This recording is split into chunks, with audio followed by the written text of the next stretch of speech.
All right. In today's video, I'm going to entertain some of Jeff Grubb's predictions. Jaraptor put a tweet out here where he actually talked about some of the things that Jeff Grubb has stated, and I want to run with one of the points. There are many things here. None of them really, catches my eye, except his crazy prediction category where he said Starfield PS5. Yo, let's fight. Now, if you're an Xbox aficionado, you know my stance. Exclusivity, kill it. I understand that some people may want games to stay on the Xbox platform, and they have a problem with maybe saying, PlayStation is not giving Xbox any games. PlayStation doesn't owe Xbox any games. PlayStation doesn't owe you any games if you're not going to invest in their ecosystem. That's their business strategy for now. Is it going to change? Maybe so, maybe never. But this whole strategy that Xbox is taking, their approach is that they're able to sell software wherever they can. Them taking Starfield, if they do, to the PlayStation console, I think is going to pretty much benefit them financially. But that's not really what I want to point out today. I've already pointed out the financial benefits. We've looked at the math. If they sell one console and they lose $200, it's better off for them to sell one copy of the game and gain even $10 if that's their main profit. Because $10 times 4 million is 40 million in profit after expenses from each copy of their games that they sell on third-party platforms. I'm not saying they make $10 a copy. They may be making more than 10. I'm just using that as an example. Versus 4 million consoles minus 200. And then to wait for a few years for you to be able to then come back and try to make more money. Yeah, that doesn't work, especially when you're trying to recoup costs, pay HR, and keep studios afloat. But what the Bethesda fans are going to do with Starfield is what I'm really interested in seeing. Because one thing I've noticed is Bethesda fans are a very different bunch. Believe you me, I have been watching Bethesda players for a very long time. I've been looking at how they interact with their games. I've been looking at some of the things that you may chalk up to nostalgia. I've been looking at, say, some of the arguments that happen within even the Bethesda fans. I've been looking even deep enough to see that within the Fallout games, there are different factions as to those who think that a certain Fallout game is superior to the other Fallout game. And most of all of these people who have their different opinions have played all these Fallout games. So it's a very interesting community of gamers. And Bethesda has been that company that's been making these games that have these big open sandboxes where people like me from the outside, I'm like, man, I want to take a look in, but I don't really know what's going on here. 76 had this love-hate relationship. I mean, it was all messed up. Like, everything was all... Hey, but they came back, they patched it. Bethesda fans are like, all right, no problem. We'll take it. I was shocked. I was shocked that 76 ever made a return. 76 to me was the shock. Because I remember making a video saying, man, Bethesda fans, don't touch this game because, the game was busted and the developers put out this letter saying that, to kind of bear with them because they were taking a new approach, and then the game came out super buggy. Everything was messy. The game was insane. Eventually, Fallout 76 did a turnaround. So if Starfield makes its way to PlayStation, I think the goodwill of the Bethesda fans may take precedence over them, and this game might move some serious copies on the PlayStation platform. As much as we fight and shout over this stuff on the internet, we're a small minority in terms of, there's not 5 million of us, bro, watching videos on YouTube and this console conversation. There's not 10 million of us doing that.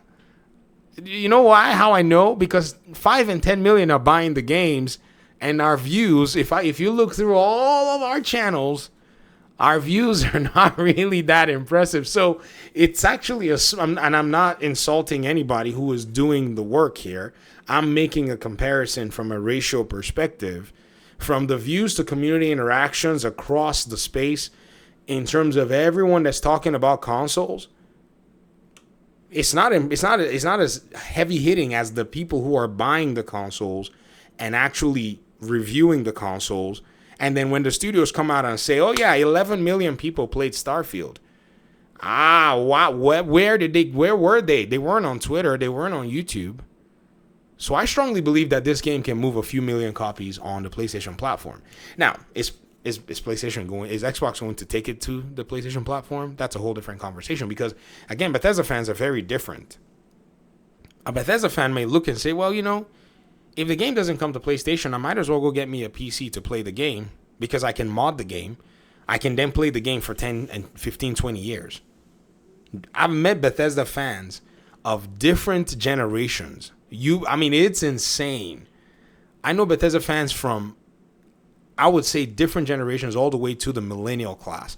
Now, in terms of those, other generations younger than, the millennial class, I wouldn't know. If you're a Bethesda fan and you're, maybe not a millennial, maybe you're a Gen Z, let me know in the comment section. It's interesting. But, going all the way back, you'll see Bethesda fans of games like, Elder Scrolls. Elder Scrolls, oh my gosh. Nobody will stop talking about that game. Elder Scrolls and Skyrim and all that stuff. I'm not really big into Bethesda games. I played a little bit of Starfield, But the love-hate relationship continues to go, right? The love-hate relationship is something that Bethesda fans and their developers and their publishers are aware of. And these are just the RPG faction that I'm talking about, okay? I haven't even gone into the other area of Bethesda: punk rock, doom, heavy metal, high energy. That's a whole, I don't know what did I make that electric guitar sound? Anyways, that's what I think of when I see Doom players. I'm like, I just start hearing like screamo in my head. I don't know why. Oh my gosh, they're here, Doom. Oh my goodness, they're playing Doom. Get out of the way. They're just slashing all kinds of stuff and whatever. And then there's the Wolfenstein, faction. The people who played Wolfenstein 3D from back in the day. First person, you played on your diskette. I played that game on PC back in the day in a 3.5-inch floppy, good old days. And so I don't see Starfield not doing well on PlayStation. I think it's just people on the internet. You got to look at the communities. You got to look at their behavior. You got to look at the fandom. And you got to look at the way they actually approach things that they like. I think that really is a better indicator as to how a game might do. Now, I'm not saying it's a guaranteed indicator. But in looking at this, do y'all really think Starfield is going to fail if it went to PlayStation? Seeing that our opinions don't even really matter because we're like, 2 to 3 to 4% of the people who are actually buying these games. And it's something that I thought I'd think about. Because when I was looking on Twitter, I saw it and I was like, man, okay. That's interesting at the end of the day that this is, something that they're talking and they're predicting.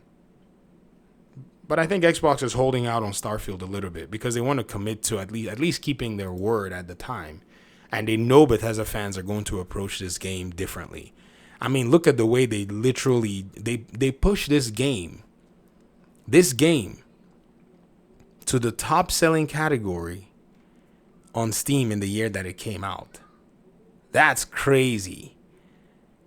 Like, that is insane, folks. While the media and the press were done, and people on PlayStation were saying the game sucks, even people on Xbox and PC and Bethesda fans were saying the game sucked, at the end of the day, they were buying the game.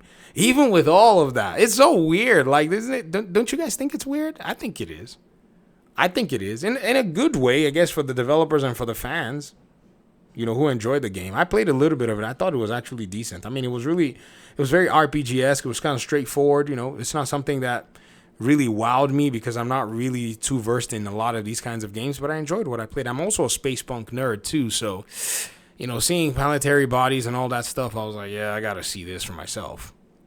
But let me hear your thoughts in the comment section. Thanks so much for watching the video. Appreciate you guys' time and audience. Hopefully we'll talk pretty soon in another one. Peace out.